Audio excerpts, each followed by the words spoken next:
Qu'est-ce que vous pouvez nous dire par rapport à cette manifestation, cette protestation ici aujourd'hui à Sciences Po? Je pense que c'est très important que les étudiants ici se mobilisent et qu'ils soient soutenus dans leur mobilisation parce que leur cause est juste. N'est clairement pas à la hauteur de son rang depuis 6 mois. Alors effectivement, il y a régulièrement des messages d'interrogation, voire presque de condamnation de certaines actions, de certaines situations, comme là par exemple en ce qui concerne les charniers qui sont découverts autour d'hôpitaux. Mais en réalité, ce sont des paroles qui sont suivies de très peu d'effets, voire d'aucun effet du tout. Donc la France est extrêmement décevante depuis le début de l'offensive qui est menée par l'armée israélienne contre Gaza.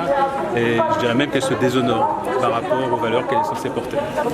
Bien sûr, c'est extrêmement inquiétant de voir toutes les pressions qui sont mises sur les voix qui veulent défendre le droit international, tout simplement. Alors, les pressions qui sont exercées sur ces personnes ne sont pas nouvelles. Ça fait des années que celles et ceux qui se mobilisent contre les injustices faites au peuple palestinien, contre ceux qui se mobilisent contre ces... Voilà. Enfin, ça fait longtemps que ces personnes-là sont visées, sont accusées de tous les maux. Effectivement, ce qui est un peu nouveau aujourd'hui dans le contexte, c'est de voir qu'il y a des décisions qui sont prises par des préfets, une pression qui est mise par des gouvernements. Donc oui, c'est extrêmement préoccupant.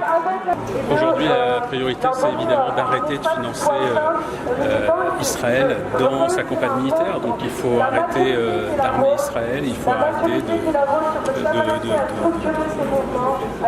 d'apporter de l'argent à cette campagne militaire. Si aujourd'hui les États-Unis arrêtent de fournir des armes, ça y est, c'est terminé. On peut enfin se mettre autour d'une table et parler de la paix. Merci M. Caron. Monsieur Caron, juste là, dans votre parti avait demandé une commission d'enquête par rapport aux exportations d'armes à Israël. Est-ce qu'il y a des évolutions là-dessus? Je ne suis pas au courant qu'il y ait des évolutions sur ce sujet.